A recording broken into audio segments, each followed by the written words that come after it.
Welcome. My name is Len Lane, and I am the founder and president of Brokers for Life, Inc., and we are Dominion Lending Centers in Western Canada. The topic of our podcast will be about what we consider to be real-life mortgage solutions. So, welcome back. Season 3 underway, and we have the good fortune this morning to have what I would consider to be a condo expert in as much as far as all the paperwork goes anyway. Join us this morning, and that's Brian Fischer with KDM Management here in Edmonton, Alberta. Morning, Len. So, Brian, maybe give us a little background on your experience in the industry. I know you've been licensed almost over 20 years as a realtor. Are you still licensed as a realtor as well? Yeah, I'm still licensed as a broker with RICA. So been a couple decades into that career. Not doing much on the sales side anymore now that we're kind of moved over to the condominium side. In 2010, my wife and I purchased KDM Management. It had been operating since 1986, but we've taken the reins on since 2010 and grown it a bit and dived right in headfirst to the condo world. Yeah, I would say you've grown it a little bit. I think I counted something like 30 employees on your website. Is that right? We're around 65. 65. Yeah. That's a lot of cats to herd. Trust me, I know. Even at 38 of us, there's still a lot to do. So like I said, let's dive into condos. I guess the biggest thing is maybe breaking out the idea of what a condo actually is. I know they range in size from 4 units to 400 or bigger, I'm sure, but maybe what defines a condo? You know, that's a great question. It's probably the most misunderstood question in our industry. I often hear people say, no, that's a townhouse and that's a condo over there. Condo really refers to ownership structure. This actually, oddly enough, dates back to Roman times. The word condominium even comes from Latin con meaning together with, and dominium meaning the right of ownership. So now, more close to us here in North America, there's records of co-ops and cooperative ownership dating back into the 1800s in New York. But more close to home, actually in Edmonton here, the first condominium registered was Brentwood Village in 1967, which actually happens to be also the first condominium registered in Canada. So yeah, they had their 50-year anniversary here back in 2017.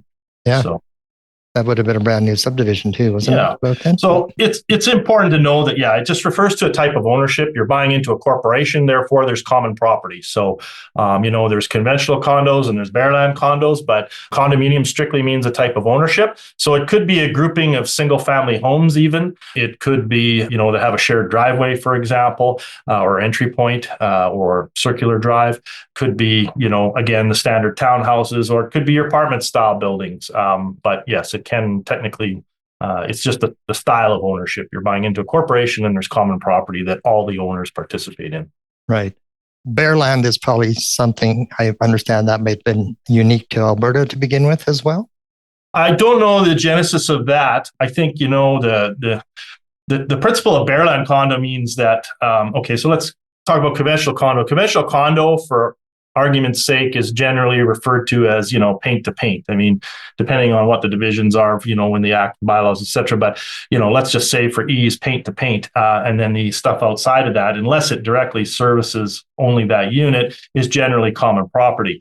Now, in bare land, the unit division is not walls, it's land. So this is where I say you can have a subdivision be a condominium with a bunch of single family homes on it. Now the catch here is, in a true bare land, and there's not a whole lot of bare lands that operate as true bare lands, because in a bare land, then the owner is responsible for any improvements inside of those markings, so those land markings. So therefore, any structure built, the house, meaning your windows, your doors, your roof, cladding, your driveway, whatever, that would all be on the unit owner and not a responsibility of the condominium corporation. So that being said, developers go along, they start off as a bare land, and then the buyers buy in and say, oh, what do you mean? I bought this as a lifestyle choice, and I expected that my grass was going to be cut and the driveway shoveled or whatever, or you were going to do the windows and doors or whatever, should that ever have to happen. And the developer goes, oh, okay, well, that's okay. We'll just deal with this in the bylaws, and we'll refer to all these certain common elements as managed property. So you may see that in the bylaws that state certain aspects being managed property, but that's why it's important to know and understand what it is that you're buying into. Right. I probably sold about 200 of them when I worked for Landmark in Lincolnburg. And that was always the biggest thing. Once you put up that fence in the backyard, you're cutting the grass. It's as simple as that, right? So it's one of those things that it's still the lifestyle, but the lifestyle comes with some minor yard work as opposed to maybe major, right? So condo documents for review. Professionally done, obviously, on your side. Not to say that it's not professionally done, but sometimes lawyers will do that for the client. Why is it important to have that professional review? Well, I mean, Len, as I'm sure you've been through, I'm sure tens of thousands of real estate transactions. I mean, you don't hire a divorce lawyer to process a real estate transaction, and and lawyers are certainly educated. However, that doesn't that education may or may not transcend into the condo world, and they may or may not have the skills to properly evaluate the physical needs, construction needs of the building, interpret their lifespans, and or interpret the reserve fund studies, or even perhaps the financial information. These are things that you want somebody that does this day in and day out to evaluate, because there's different stories for every single condo out there as to what they're experiencing at that time and what their needs are today and in the future. So, yeah, it's true. It's we had an injury lawyer do a real estate transaction a little while ago, and then it became a mess in the end because that's not what they do, right? So, no doubt that's prudent to have somebody who does it and looks at it every day to do that kind of research for you, right? So, what are the 5 biggest issues you think that your office sees on a regular basis with condo documents or associations? So, I mean, the moniker in our industry is people, pets, and parking. Those are your 3 big things. That being said, I think honestly, Len, the education piece is really the biggest failing in the entire industry, and that's direct from buyers through the sales process, and sometimes even transcending up through lawyers. You got buyers or somebody buying who's not completely educated on what it is that they're buying. So let's use some examples of what I mean by that. We see these common areas bylaws. So, the whole industry is first top governed by the Condominium Property Act. Then there's the condominium regulations. And then each corporation, all condos are governed by that. Nothing can supersede those. But below that, every condo corporation will have a set of bylaws. And heaven forbid they don't, then there are a set of bylaws that are at the higher level that will govern if in absence of bylaws done by the corporation. But your bylaws are the most important document to your condominium corporation that you either live in or buying into, because it'll refer to how things are run there, what is and isn't allowed, et cetera, how things are handled, if financial sanctions are allowed. Let's do some other thing. Pets, are pets allowed? Are there age restrictions? Pets is a big one. I mean, we come across this all the time. New owner comes in, we find out they've got a pet, dog, cat, whatever. We have to bear the news that, hey, you can't have a cat or dog or whatever your pet is. They say, well, what do you mean? When I was looking at the unit with my realtor, there was a person down the hall that had a pet under their arm. Well, that's unfortunate that you witnessed that. However, that's not how the bylaws read. So, and that's not dealing with service animals, of course, but, it's understanding your bylaws and knowing what you're getting into. Fees in the financial statements are another thing. So there's a lot of owners who either don't get let's just say they don't get a proper review or analysis done of the financial statements prior to buying, regardless of who they choose or if they do it themselves. But you have to understand that you're buying into a corporation. It's a multi-million-dollar corporation generally, because, especially if it's more than, say, 5 units, so it can generally be a multi-million-dollar corporation, and there's common property that you own a percentage of. So every condominium corporation in Alberta has what they call 10,000 unit factors. So, and your portion is generally, it's decreed by the developer on construction, completion, but generally it relates back to the square footage, interior square footage of your unit. But you have a common responsibility with the rest of the owners for the common property. So, where we see problems are they're not understanding the financials. They go, they buy into a building. They don't realize that they're deficient in either their operating or their reserve accounts for whatever the reasons are. And a year down the road, they get nailed with they call it a levy now. It used to be referred to as a special assessment. There's a cash call essentially to all the owners saying, hey, we need to do the roof or we need to do whatever, X, Y, and Z. We don't have the money. So we need to look to the ownership to pony up. And, they didn't do a proper review. So they're kind of caught blindsided by this, and then they're frustrated. Also understanding just how your fees are calculated and what they go to. I mean, I can't tell you how many times in my business I get, unit owners say, well, I pay you $300 a month. I said, well, no, I wish you did, but you don't. I'm a contractor like anybody else providing services to your condominium corporation, but that money goes to your bank account, the Condo Corp's bank account, and it's used to pay all your common expenses, your, whatever common utilities, snow clearing, snow removal, lawn care, whatever, repair, replacement, common property, and reserve contributions, etc. So understanding that. And one thing I will caution too is on, people get enticed by, the low condo fee.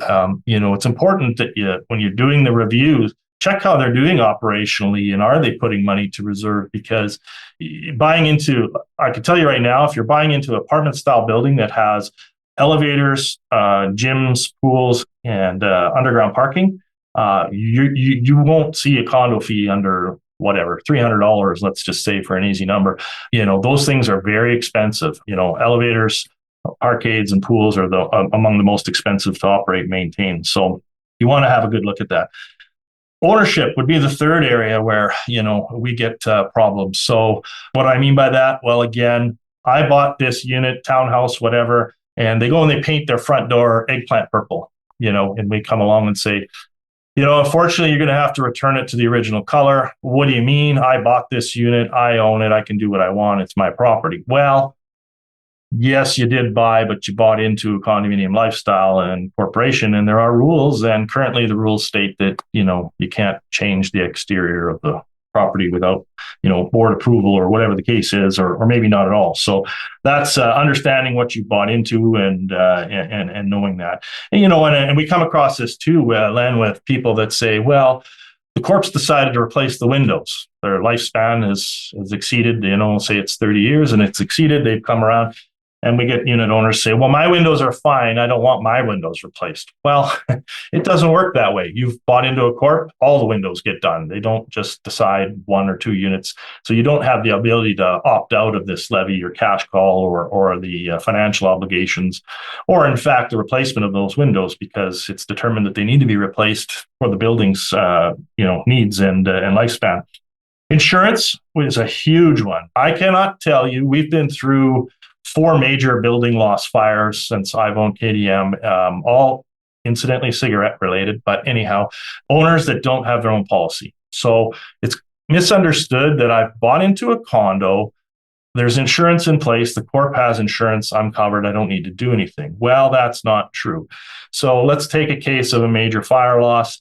You're displaced. You don't have a place to live until it's rebuilt. Yes, the Condo Corp's policy will respond and they will reconstruct it back to its original, level of construction as it was built or as defined in the standard insurable unit definition. But the contents, yes, they'll put in if you had carpet and laminate, whatever, hardwood, whatever you had in there, if that's all part of it, that's what they'll replace. Now, if you upgraded your countertop to granite, or some other, material, or upgraded your kitchen cabinets, and that's not part of the defined standard insurable unit definition, guess what? You're on the hook for that. So you need your own policy to respond to make those things up.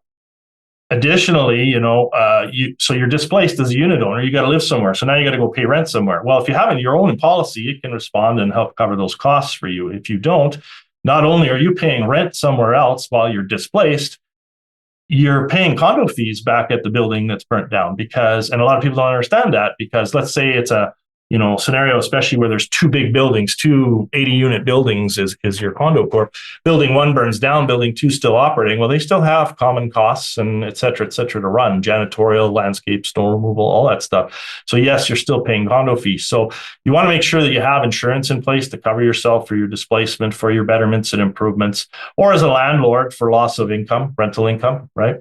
And one other thing on insurance, I'll give you another example. So let's say that you're in an apartment style building again, and your unit is the genesis of a flood. So your bathtub overflows or toilet or sink, whatever.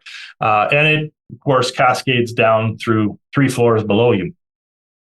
The condo corp may be able to subrogate against you for the corporation's deductible. So what does that mean? That means, yes, the corp's policy will respond. However, if it's deemed to come from your unit, they can come back to you for their deductible up to $50,000. So you want to have that deductible coverage in your policy. And the last area is just general knowledge, honestly. I mean, I can't tell you how many times I have. It's a very misunderstood industry. We'll have, say, for example, tenants who are residents of condos, obviously, but they may call us and say, hey, can you replace our fridge or fix our fridge? Well, I don't have the authority or the, the responsibility for that. You have to talk to your unit owner, landlord. Parking is another one. Parking may be titled. It may be assigned. You want to know what you're doing. I mean, easy way is if you're getting a title, you're paying taxes on property taxes on your stall. But, and do I have 1 stall or 2 stalls? And some buildings may have underground and surface. So it's really important to get a good handle on what it is that you're buying into. One last example I'll give you on parking is that we had a building downtown. All the parking was common property and assigned. Well, this building had a number of floors underground parkade. So as you can appreciate, there are some quote unquote premium location stalls close to elevators, right? As an example. So a seller who'd been selling their unit, had been residing in this building for, let's say, a couple decades. They had the premium stall right by the elevator. Joe and Mary homebuyer come in with their realtor. Yeah, this is the stall these people have. This is what you're getting, da, da, da, da. They come in and they find out they have a stall 3 floors down on the opposite side, and they are upset. Well, they come to realize that the parking is assigned and they're doing it on a tenured first come, first serve. And you go to the back of the line, and the longer you reside there, the further you move up the food chain. So, again, just important to know what it is that you're buying into. I think we may have that issue in our building. I'm not sure. Actually, that's funny because we just moved. We've Wedgwood for many years, and then we sold our big house and moved into a townhouse in Rosenthal. When you talk about pets, they did allow pets. They allowed dogs up to a certain height, but people would buy a puppy to well within the height restrictions. But unfortunately, the Swissy is now 9 feet tall when he stands on his back legs, right? So it was interesting I sat on the board there for a while, and it was like one of our biggest problems was dogs, garbage. It was Bearland condos, sort of. Always interesting. But now I'm in an apartment beside Lewis Estates. So in the lodge, 156 units. And the number one problem is parking. We don't allow pets, no dogs, at least. There are cats in the building. But, always the complaint is people on the first floor, noise from the parking lot. I'm going like, you bought on the first floor, right? Over the parking lot. But again, so when we bought our unit, we were told it was this parking stall. And it turned out it's a good thing we checked further because it was actually the one beside it. It wasn't, so we almost had the MLS said one thing and the actual parking stall wasn't across on the 3rd floor, 3 levels down or anything like that. But it was interesting that can be confusing very quickly. And it's interesting that a tenured one, there'd be a lot of tenured ones in our building because we're the new kids. So, right. Yeah. The other thing too there is, and that's a change that you're probably seeing as well. The building at one time was plus 50. It's now down to 30. And I hear rumblings that it may be down to 18. What changes are happening in the laws there as far as discrimination? Yeah. So great thing. Great question. Interesting case law in our industry. Anyhow, this all happened as an unintended consequence of a tenant scenario. And basically this went to, I believe it was through the human rights channels, but on an age issue. So what happened, I believe it was a senior anyhow, long story short, what they've done is they amended the Real Estate Act. And what they've done now is they gave a 15-year time window. So I believe, sorry, I didn't make a note on this. I believe it's somewhere around 2030, give or take. anyhow, the only age restrictions going forward, so on new builds or any buildings after that point in time, whatever the trigger date is going to be either 18 plus or 55 plus. There's not going to, you won't be allowed to have a 30 or a 40 or a 60 or a whatever. So those are going to be the only two age limits. Everybody's got this 15-year, well, we're midway through it now, but 15-year time period to comply, make decisions, move if you need to. But yeah, going forward, that's going to be the only two age restrictions allowed. And 55 plus is going to limit so many new buyers that I don't know that it's a good way to be going, right? So, in my opinion, anyway, because by then I'll be done with it anyway, probably. This is one that I have dealt with to some degree. So, when you have a multi-stage condo development, been involved with it when I worked for Brookfield as well.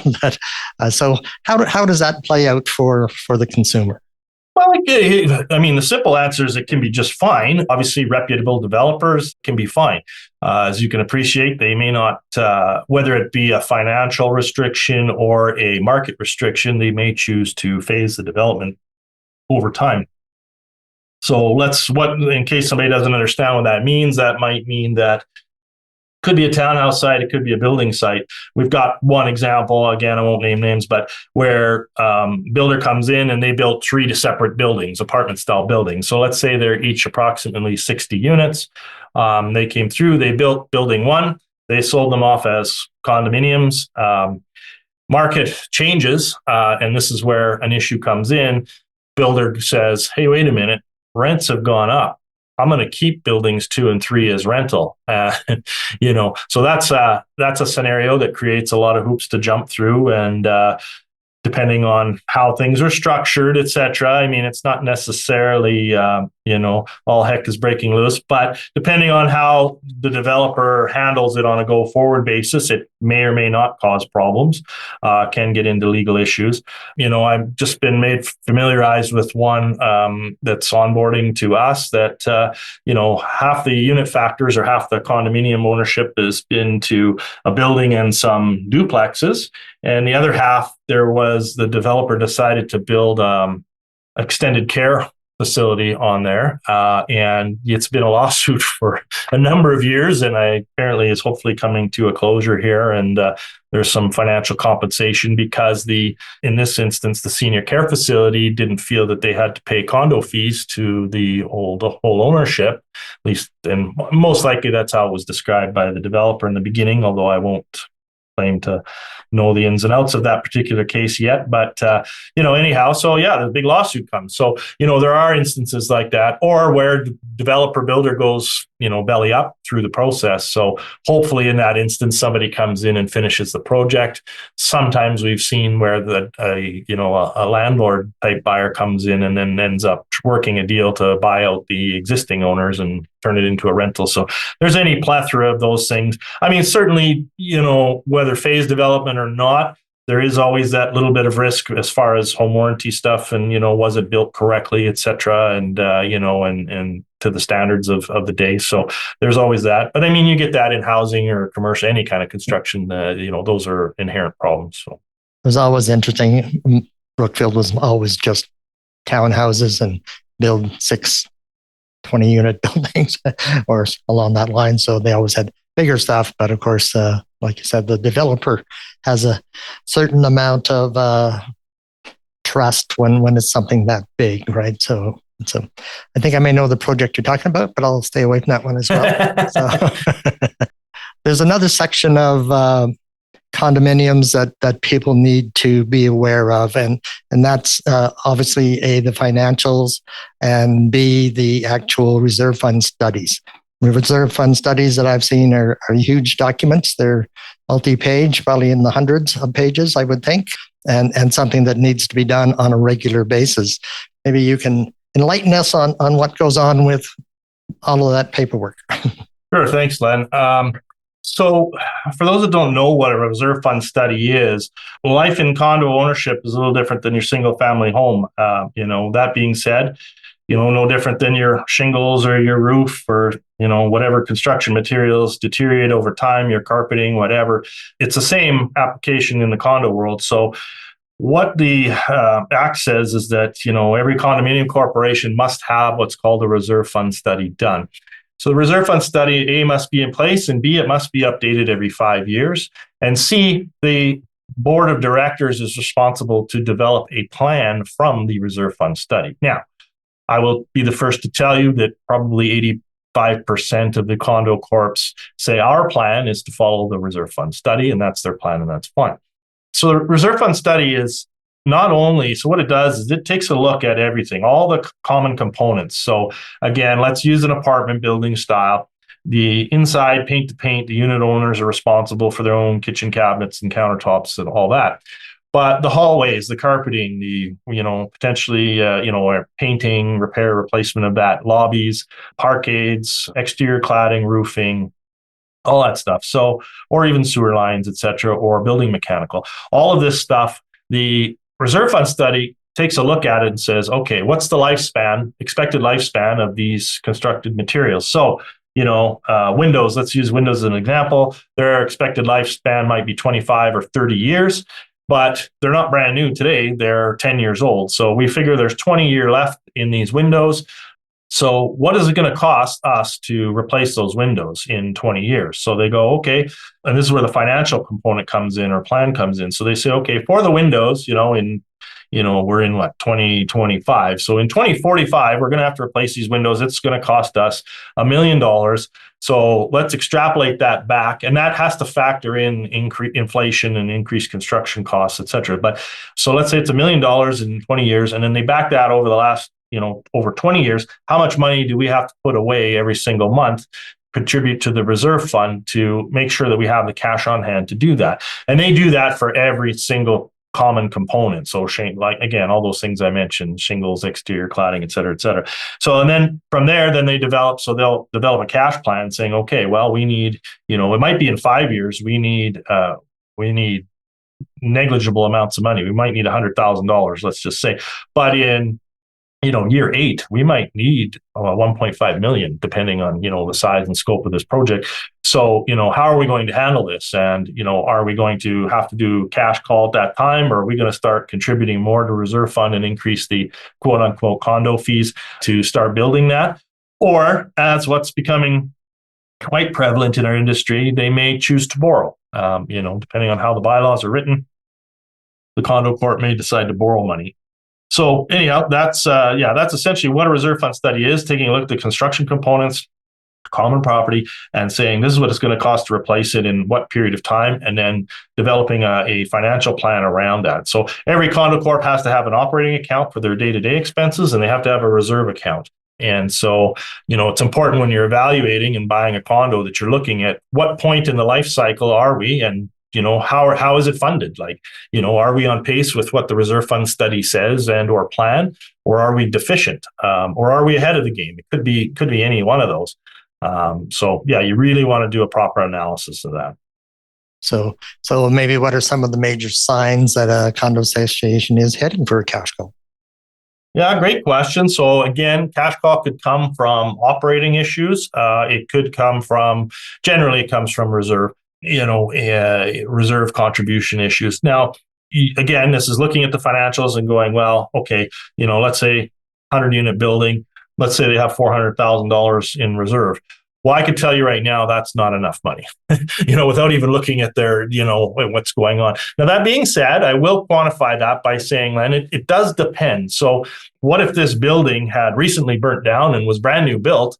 So we have $400,000. We're actually ahead of the game, but that's why it's important to analyze everything, right? So, a continuing operating site they're probably going to need a little bit more money than that again. And you start looking at what the costs are to replace all these items, you're talking getting into millions of dollars over a 25-year period. So you're going to want to evaluate that as to where you are in the process to understand whether you are over or underfunded or what the plan is there. Sometimes even a general walk around will tell you have they been, deferring maintenance or replacement, and, you can kind of get a sense of your own. But again, get that study done and reviewed. Certainly looking at the operating, what's their cash position? I mean, condominium corporations are not for profit, so they're not budgeting for any profits or that. It's all everybody's money and has to go to all the costs But if every month they have a slew of liabilities that they can't seem to clear off their sheet, then that can be a sign of a financially sick corporation not being run properly, right? So yeah, you want to watch for all sorts of those kind of indicators. Yeah, we're fortunate. The building is 20 years old, but they had a cash call about 18.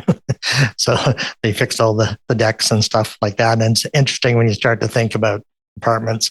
Had that same issue in several places. I had a place on 23rd and 111th Street there, 119th Street, somewhere in there.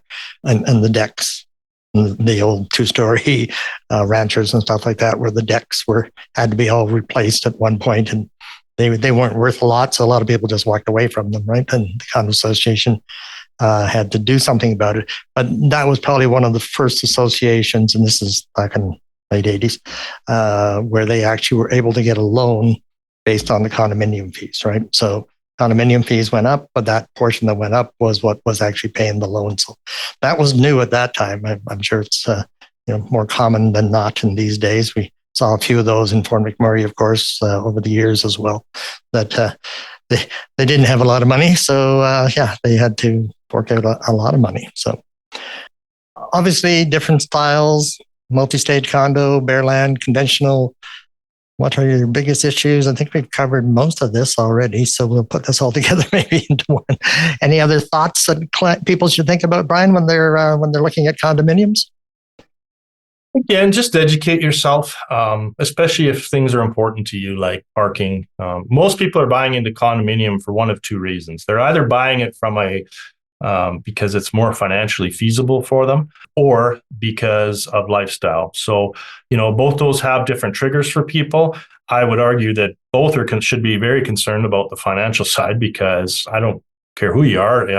We've seen special levies, in the tens of thousands of dollars in buildings for different reasons, and that's hard to come up with if they don't do a loan, or et cetera. So you want to be up to speed on that. And if it's a lifestyle thing, like you said, parking or swimming pools or whatever it is, just be sure you understand what it is that you're buying into. Understand that it is community living. If you averse to noise from the neighboring unit, okay, maybe look at a concrete style built building, but it's just part of life. You're going to have to deal with that. If you don't want to deal with that, then you should probably not look at condo living, and you probably look at a house.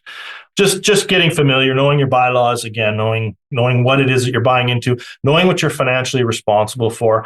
Another common question I get a lot, or a frustration maybe is a better way to phrase it, from unit owners. Dealing with one right now. A major building envelope issue was done on this particular site. The current owners, yes, they were assessed or levied, and they paid that. Since then, unit owner's son, in this case, is phoning me, trying to go up one side and down the other, how they heard that the condo corp got some money back for some part of the construction phase due to some mechanism in there, and they wanted their portion back. And it's like, well, you're no longer an owner. They had sold. So you've bought shares into a corporation and you sold. You're it's a snapshot in time. You don't get to say, well, hey, I'm privy to, they got some money, so I get that back now that I'm not an owner anymore. No different than if they had a lawsuit, a slip and fall, let's say, and for whatever reason they were found liable. They don't come back to you now that you're no longer an owner and say, oh, by the way, you got to pony up because this person slipped in February 2022, right? So, just knowing that you're buying into a corporation and what that means. Yeah, that's a good way to put it in perspective, I guess. Yeah, you're buying shares. If Atco loses money next month and the shares go down, they're not coming to you looking for money, right? It's always interesting. We been fortunate over the years, and just thinking back, we actually lived in one that was self-managed from day one.